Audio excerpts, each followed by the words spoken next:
So I want to start this last part of Chapter 3 by talking a little bit more about comparative statics and why we do it. So comparative statics, the usefulness of it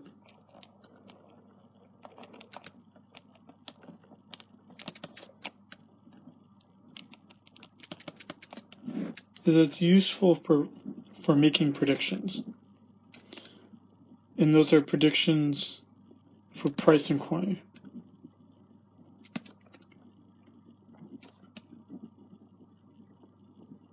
Okay, so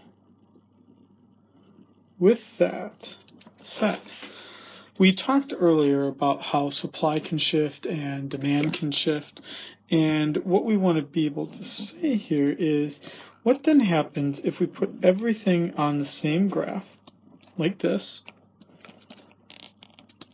and we see our equilibrium price and quantity like this.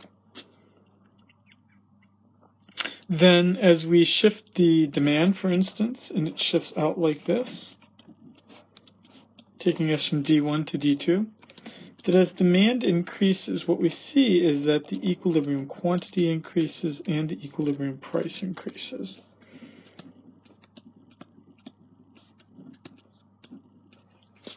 Now, what could cause demand to increase? This could be increasing because the population is going up. This could be increasing because the income is rising and this is a normal good. It could be going up because the substitute good price is increasing, or it could be going up because the complementary goods price is falling. It could also be going up because the future price is expected to rise.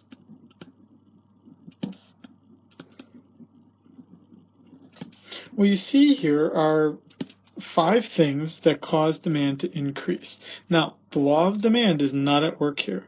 The law of demand would apply only to the price of the good itself changing. That's none of these things. Now, the law of supply is at work, because for the law of supply, the end result is that the price goes up and we move along the supply curve. But it was the demand that shifted on its own, with the end consequence being that. Now, I can draw this exact same graph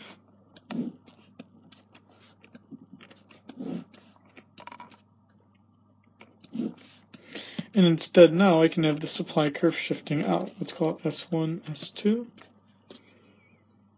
And now what we would see is that my equilibrium price falls and my equilibrium quantity increases.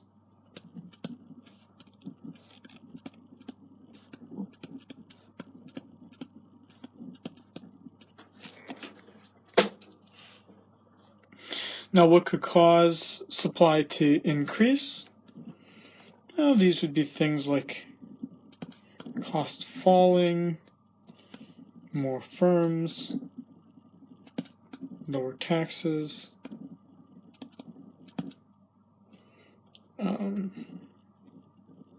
lower expected prices. Same kind of thing is at work here. The law of supply is not at work. The law of supply is not at work because the entire supply curve is shifting, but the law of demand is at work because I'm moving along that curve, with the key consequence that I can predict what goes on here. Now, I could reverse both of these as well.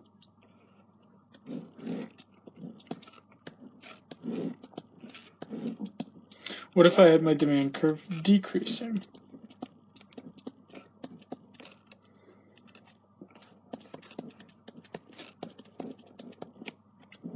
If my demand curve was decreasing, then we would see that my equilibrium price is falling and my equilibrium quantity is falling.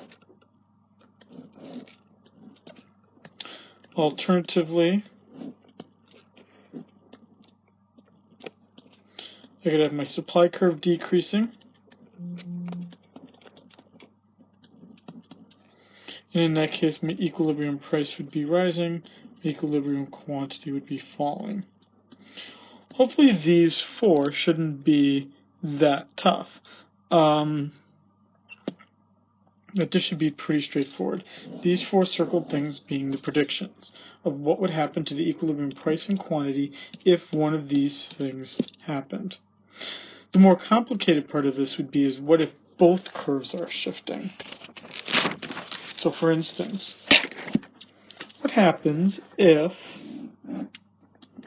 I draw this out, but I have both demand increasing and supply increasing. So meaning I go from D1 to D2, S1 to S2.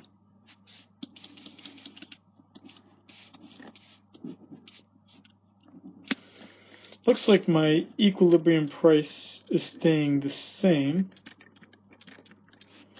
and my equilibrium quantity is increasing. So this might be where it's useful to draw things in different colors so that things don't seem too confusing. But in this case, if supply and demand shifted the same amount, this would be the result. Now, this is very important that I shifted them the same amount. It wouldn't necessarily have to be that way. What if two events happened? One event happening to the demand curve, one event happening to the supply curve, but the shift was differential, meaning, for instance, what if supply shifted more than demand?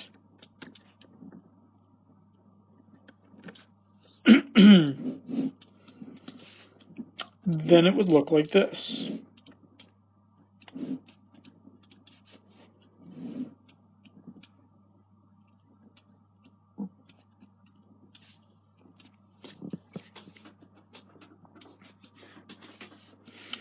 Meaning that my equilibrium price would not fall, and now my equilibrium quantity would rise. What if demand shifted more than supply?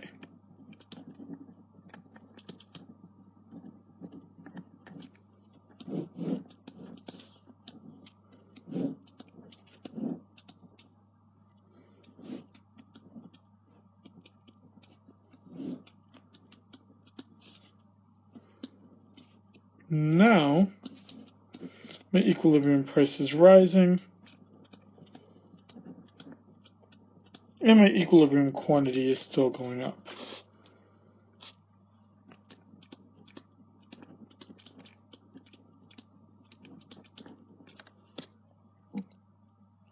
Now, three different scenarios of how much it shifted, like which one shifted more than the other. But in all three scenarios, notice what happened to the equilibrium quantity. They increased in all three cases. When you have two curves shifting,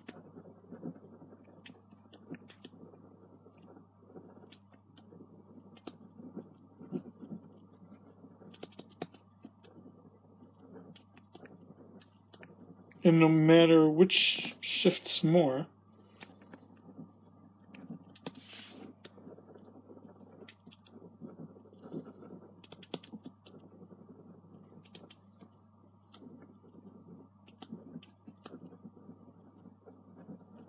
one of these variables will be unambiguous,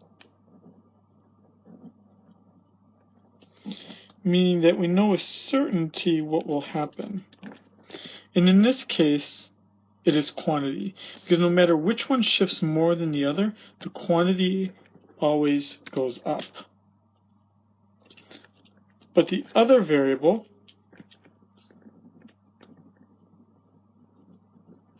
is going to be ambiguous,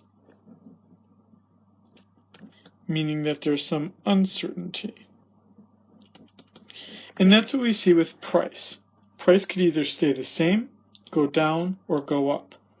Because what you need to know is you need to know how much they shifted and if they shifted more than the other. That's what creates the uncertainty. Now, just to draw these out so that you have them available to you,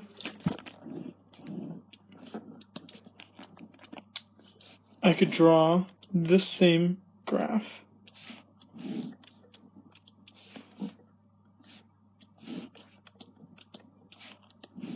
where I decreased both.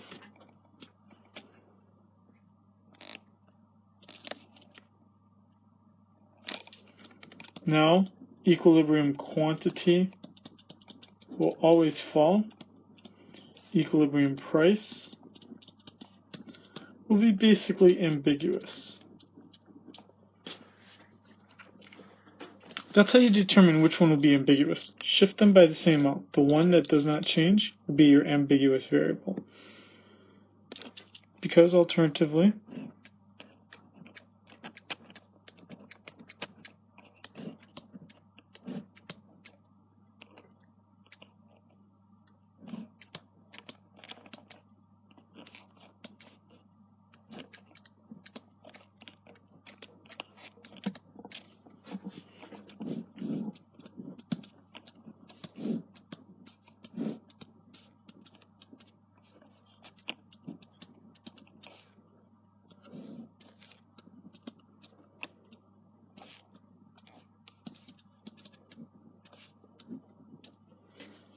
you can see here that for supply falling and demand falling, I've been able to create a scenario where the equilibrium quantity was always falling, equilibrium quantity was always falling, but here my price was falling, but here my price was rising.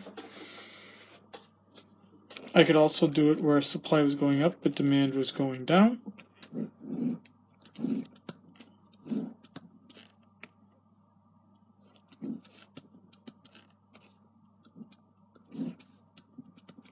Now, my quantity becomes ambiguous, stays the same, but my equilibrium price is falling.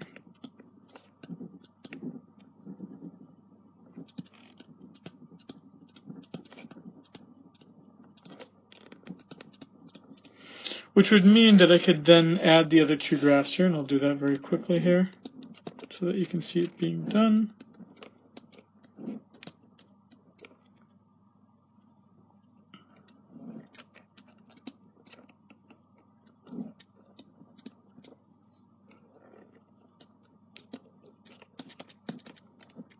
Now I have my price falling and my quantity falling. Alternatively,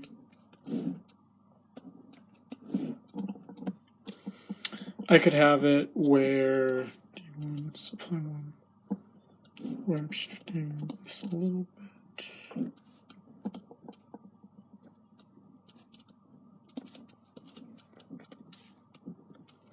Where now my quantity is increasing right here. Equilibrium price is falling, equilibrium price is falling. Now my equilibrium quantity is falling, equilibrium quantity is increasing.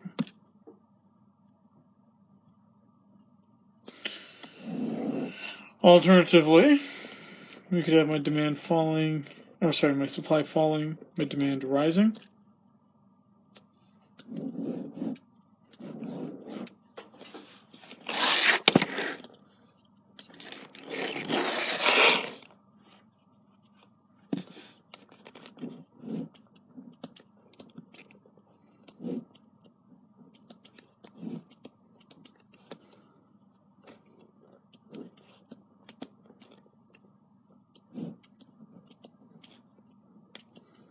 Quantity is still staying the same, but now my prices are going to go up. Equilibrium price rises, equilibrium quantity is ambiguous.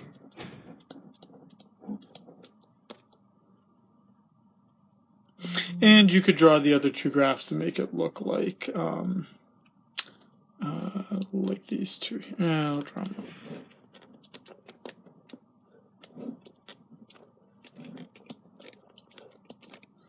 Right, and what we would see is that as my supply is falling, First, they're going to have it falling by a little bit.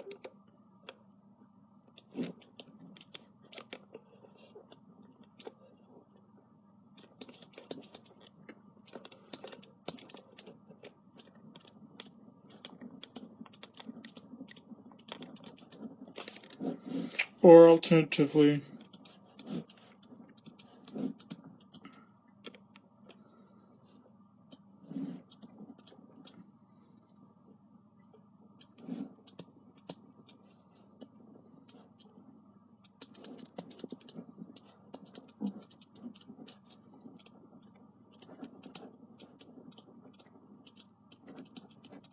I get my quantity to fall. But in all three cases, the equilibrium price is rising. It's just that we don't know what happens to quantity. So, the key thing as you're seeing this on the exam, and we're starting to think about the exam and even the homeworks, what you're trying to think of here is I'm going to give you some sort of event that's happening. You need to think about whether it affects the supply or the demand curve, or both. And then you need to think about, does it cause it to increase or decrease? So you can then draw the graph appropriately.